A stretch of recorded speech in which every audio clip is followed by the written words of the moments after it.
Hey guys, and welcome back to Beer Bubbles, the bubbliest podcast in the world.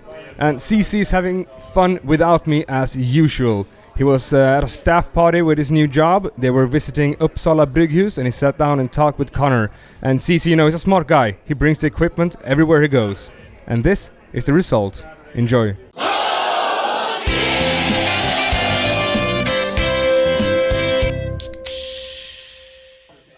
Conor Freeney, sorry. I've known you for ages and ages, and I still can't get your last name right. No, it's okay. It's an old Irish French name. So. As you guys might know, I'm working at Akkurat right now, and we've just had a beautiful Sunday with a brewery visit with a tasting and a walk through of the place. Barbecue. And a barbecue. Your burgers were fantastic, my friend. Thank you. Uppsala Brygghus. Mm-hmm. But before we start anything, tell us a bit about your story, because it's quite. Take the long version, please. Oh God, do you have a year? I'm from Dublin. I've been working in and around beer since I was 16. 14 actually. 14, 15, 16, Grand Hotel in Dublin, Malahide. When I was 18, I cycled to Belgium and fell in love with Belgian beer and Belgian women. Then I cycled on down to France and spent a while in a vineyard. So I've always had a big interest in wine and beer, and food and wine and beer together. So it's been threaded through my life ever since. But living in Dublin back in the 80s, I mean, I got involved in a lot of music and I worked with a lot of different bands. So I was in and out of a lot of different crazy situations. So a lot of traveling. I met a Swedish girl and came over to visit her 1986. And we'd lived together for about 2 years in Dublin. And she was a sweetheart, but I swore 1986 that I would never live in Sweden. And look what happened. Yeah. I mean, how could you live in a country with just one beer? Yeah, and that's the thing. Your story with beer is not just a long one, but quite an amazing one as well. Yeah. Well, 86, I came to Sweden, and I couldn't understand that there was just one beer. It was a Stor Stark. I mean, I'd been in Belgium and Germany and France and, you know, been to the States a few times. Even then, back in the 80s, there was more beer in the States than there was here. And I was amazed at the amount of pubs that didn't even know what kind of beer it was. You know, I'd ask, is it a lager or what is it? You know, and they'd say, no, it's Stor Stark. Well, what is it? And I'd be told it's a Prips or it's a Falcon, and that would be the type of beer. But I wanted to know, like, is it Pilsner or what? It's the same. It's what Stor is it? Stark. Yeah. And I thought it was horrible. I thought, how can you have a country with such wonderful people, such intelligence, and only one beer? So I said, I can't live in that country. But you know, love does wondrous things, and I missed her terribly. And I took 2 years leave for my job, and I said I'll give it 2 years and we'll see what happens. And I ended up, as one does, not speaking Swedish, working in the restaurant industry for a while. And I've been in that for a while. I've been in the industry since I came here, 86, 87. So I started working in a Cafe Hyllan, Saluhallen here in Uppsala. You talked a bit about it earlier when we had the tasting. Yeah. 6 beers on tap. Yeah, that was huge in those days. Back then. Yeah, I was told I was mad. Why would you want 6 beers on tap? Who could possibly want 6 different beers on tap, you know? And then 70 beers in bottles as well, you know, the entire Systembolag sortiment. But yeah. You got to tell us a story about Orval as well. Orval, yeah. We had it on our list when we first opened Cafe Hyllan. Because you weren't allowed to sell beers that were over 6% at Systembolag or at anywhere. Anywhere, yeah. No, Orval, there was a risk of a second yeasting in the bottle. So the Systembolag, in their wisdom, decided to take it off the market because it may not be the exact alcohol halt it is on the bottle, or was then. I think back in those days, the Systembolaget were very more extreme than they are today. Obviously, they've been educated themselves a lot in the beer world, and thanks to the Systembolaget now, we have such a wonderful selection of beers that's second to none worldwide. I think Sweden is the envy of a lot of countries because our selection of beers is second to none. And they support local breweries as well. So But you still kept Orval on the list, even though Yeah, I you kept it on the couldn't list, get it. even though we couldn't sell it, because I had an explanation on the list saying, due to Systembolagets rules and regulations, is in Swedish. I had a friend write it for me. If we could sell this beer, we would. Well, we can't because It might be stronger might than be it a says bit on the stronger bottle. than it says on the bottle. Which for me was just mind-blowingly stupid. But anyway, that was then. Things have changed. But from Hylland... Cheers, by the way. Yeah, cheers, by the way. Cheers. Cheers.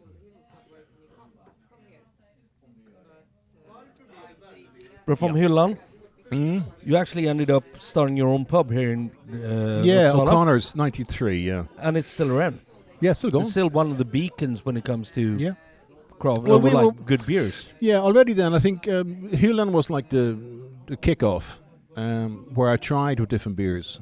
And I thought, in my naivety, I even wanted to open a brewery in Salohallen. I figured it was a great place to open a brewery in a Salohal. We have food from all over the world, why not a brewery? But the next best thing was to have, different beers on top.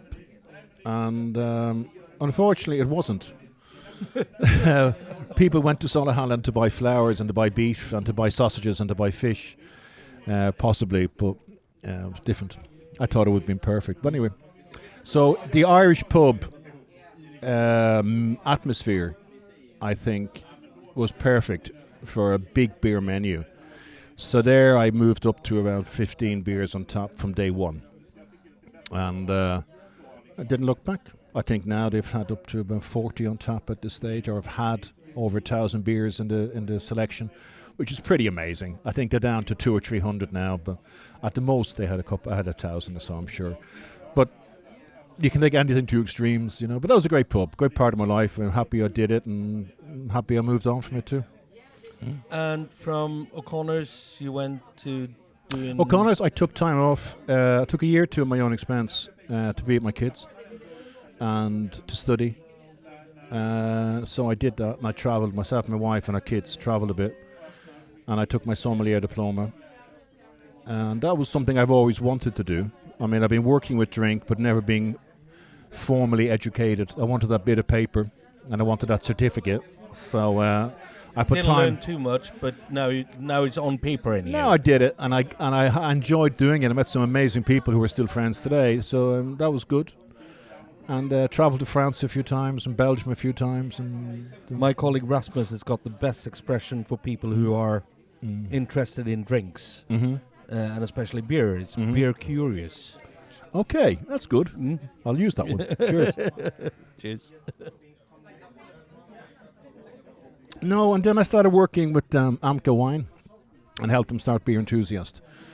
And there I did a lot of work with some international breweries, such as Edge Brewing And a Mager in Denmark. Hornbeer, Hornbeer, yeah. Midfin. Yeah. And then from Norway we worked with Hund. And then we worked with St. Austell from England. Yeah. Really nice, proper job, and some really good ales, and a lot of great breweries. And then travelled with them and worked with them and enjoyed that. And then when Slottskällan went bust, Yeah, the guys and came to me. Petri bought it from Coppersmith, and then you ended up together with a few other guys taking this over. Yeah. We felt it was too good to let go.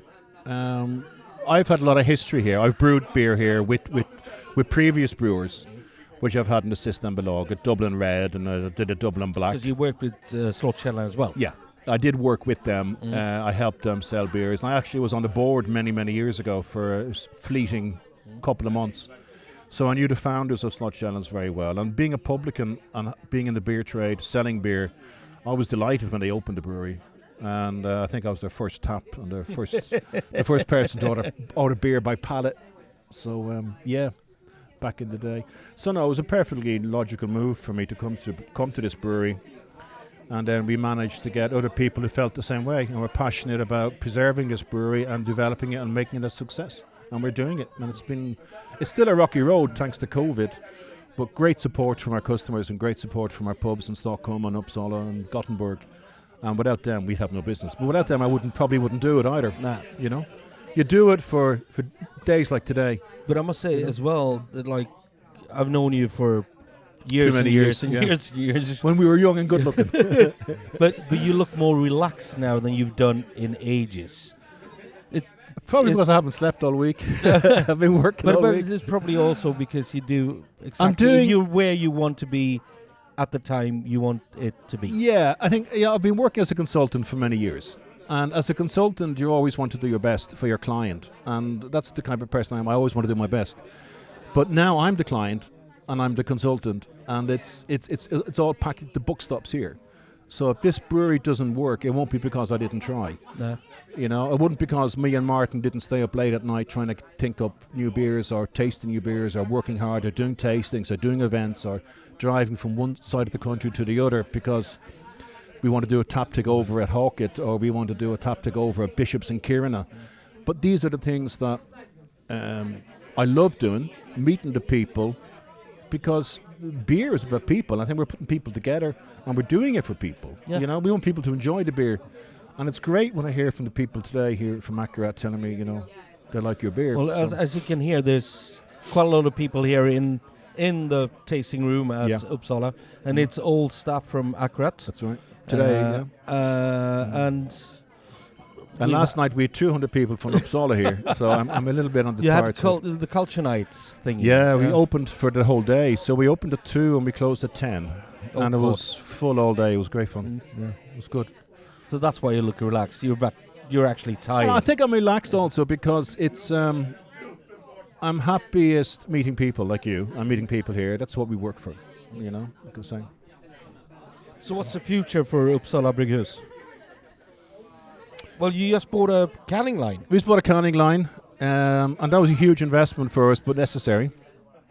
Well, not- you told us before. You did Yeah. the maths and realised it's It's not an worth it not to. Yeah, because we're selling so many cans, and the can market, especially with the Systembolaget, is growing. And the Systembolaget is more in favour of cans than bottles because it's more environmentally friendly, in the sense that it's a slute, it's an continued circle with the pant system. On a pallet for distribution, I can get 99 cases on a pallet of cans, and on the same pallet, I can only get 54 bottles. So transport costs are nearly 50%. No, 54 bottles, 54, 54 cases. cases, yeah. So the transport costs are nearly half.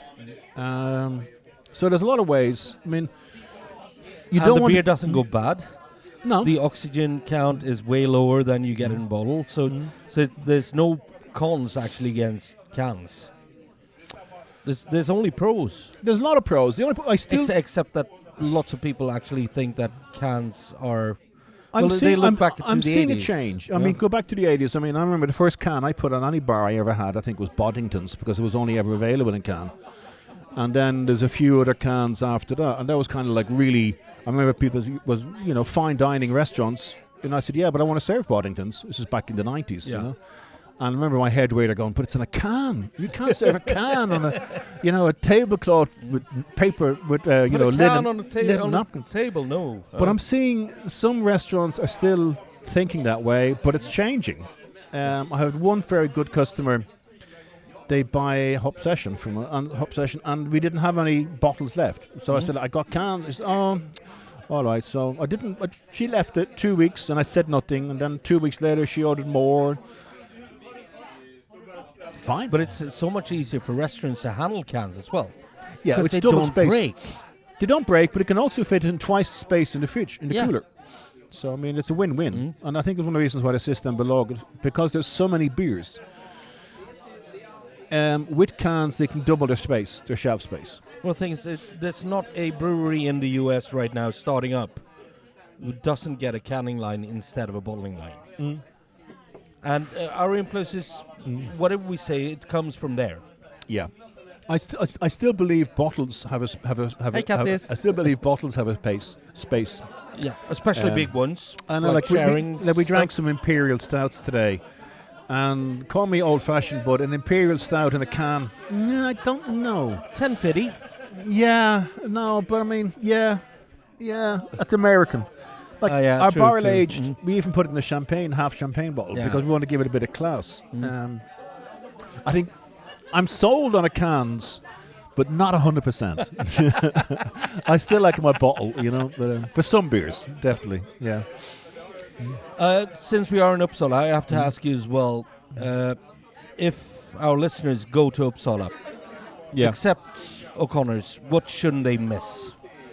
Oh, what places should they go to?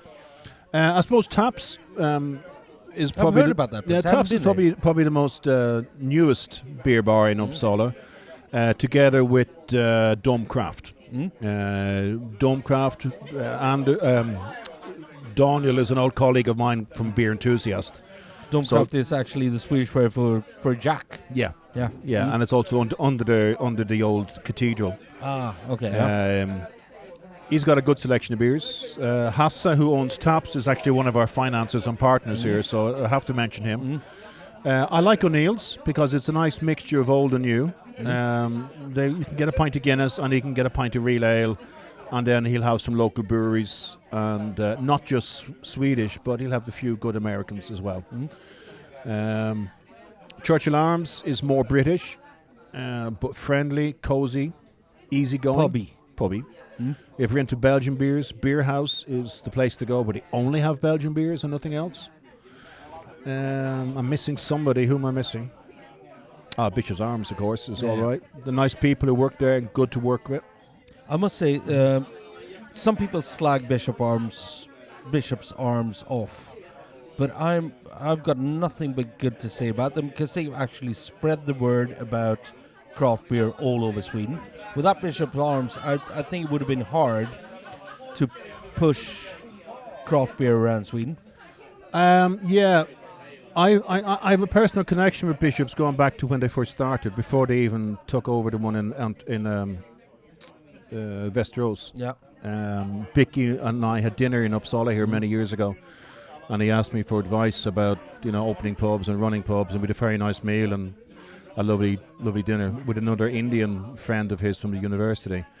So I've been following Bishop's for the last couple of years. And as a publican myself, I didn't want them to open in town because there'd be too much competition. But as soon as I moved on, I suppose I thought it was okay.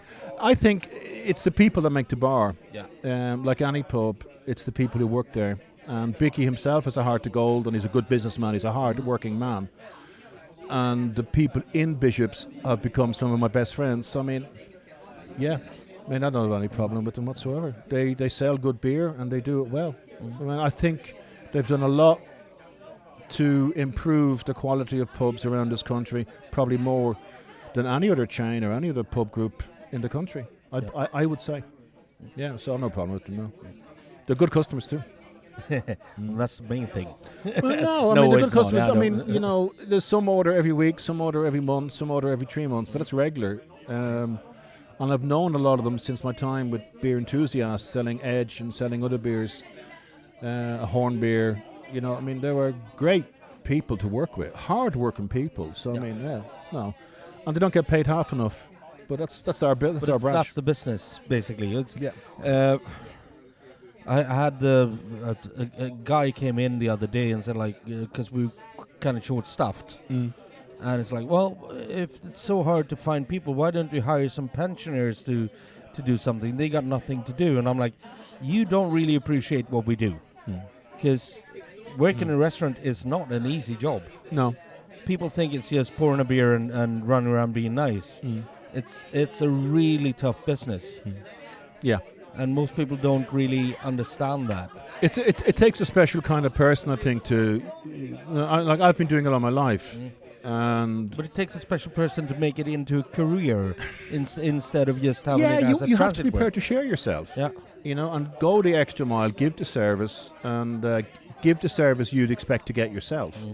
And that can be very hard after being on your feet for 12 hours, and some idiot comes in and says, is cheeky and polite, and, the kind of questions you can get at 11 o'clock or 12 o'clock on a Friday when somebody thinks they own the world and they think you're a little dipshit working behind the bar, I had an old colleague who actually, just in the beginning of my career, who gave me a really good advice that I tried to live up to, because loads of people who come in and are kind of rude to you. Yeah.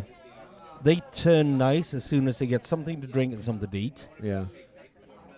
But they've been up since 6 o'clock this morning. You've been up since 11, 12.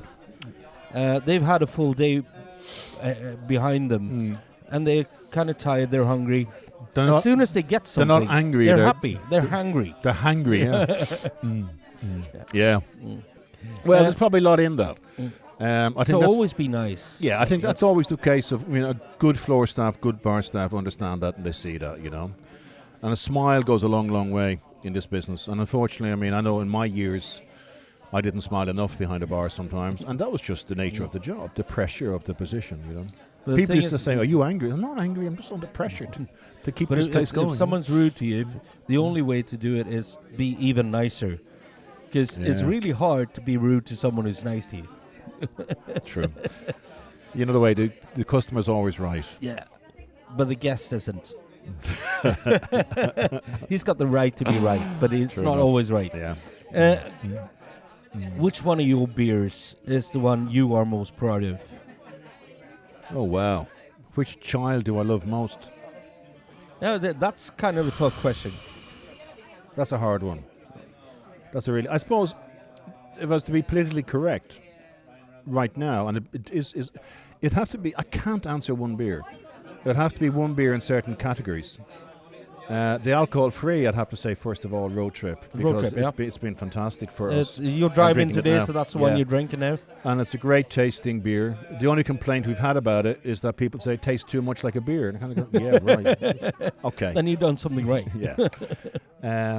Obviously, for an IPA like Snakehead to be the first IPA we did, first India Pale Ale we did, to win a gold medal, and the sales are still increasing. And there's some amazing pubs in Uppsala and Stockholm that have it on tap, and I've had it on tap for nearly 4 years. 4 years this week. So that's fun. That's huge for a microbrewery. I really love the Snakehead, but I'm a sucker for your hop session. Hop session. Yeah, Because well, it's tasty and it's light. well, It's the got a thing is, beautiful I come from the same background as you when it comes to drinking. I Yeah.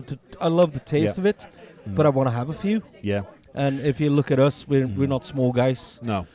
It's because we We worked very hard with this beer for the mouthfeel to substitute it was only 4.5%, and we wanted to substitute that mouthfeel with something. So we used a bit of oats, however, Yeah. and that helps the filling. It gives it a very modern look as a New England style, but a lot of Amarillo, and Amarillo's But is it's easy. also bitter up, which Yeah. New England is not. So you have something that actually pulls you back to the beer because Yeah. some of the New Englands or hazy or juicy, whatever you want to call them, Yeah. they're just fruity. Yeah, and there's no bitterness at the end. Yeah, and Yeah. you drink it and it goes, I didn't order a smoothie. Can I please get a beer? Yeah, I know what you mean. Yeah. And this has got body, hoppiness, bitterness, and aroma, which is, I think it's one This of the is best. my beer if I'm watching football. This is I'll one drink this. To me, it's one of the best session IPAs in Sweden. Thank you. So, Wow. Thank you very much. and I've had a few. Yeah, we're very happy with it. I mean, Hop Session is one of the still Hop Session, Snakehead were the two first beers we did, and we're still doing them. You got to tell us the story about Snakehead. Why it's called Snakehead? Yeah. Well, Snakehead was a name we were going to use. We didn't know how we were going to use it. We were going to use it in some way. It was even up there as a brewery name. Yeah.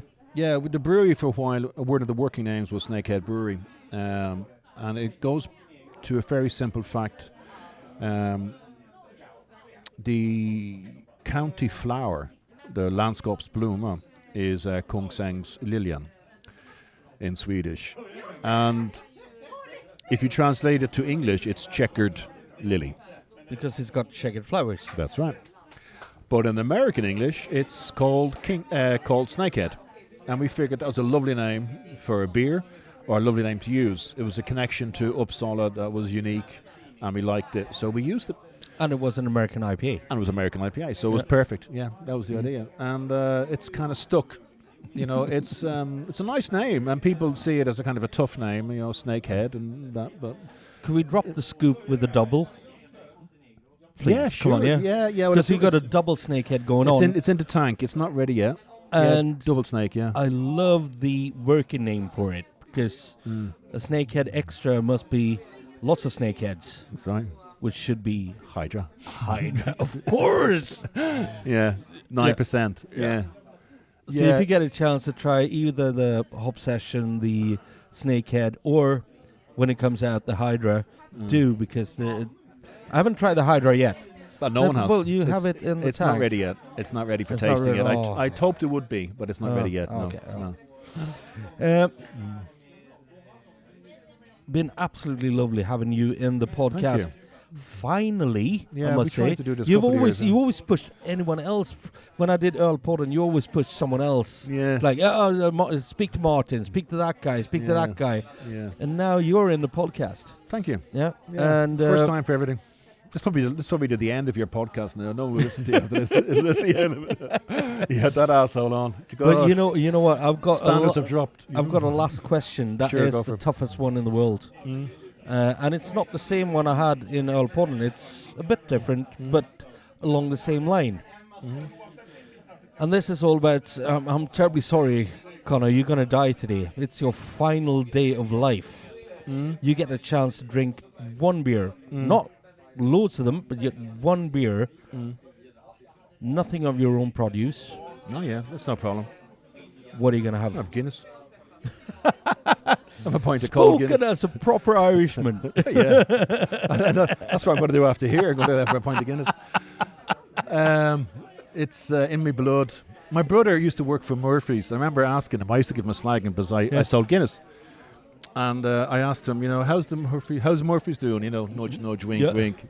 Horribly, I knew. And he said, listen, don't annoy me. He said, Guinness is not a beer. I said, what do you mean Guinness is not a beer? Of course Guinness is a beer. No, it's not. In Ireland, Guinness is a religion. It's not a beer.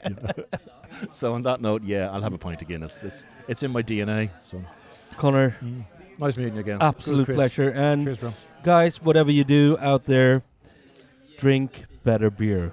Absolutely, yeah. Yeah. And cheers. Thank Cheers. you. Nice for you to have me. Thank you.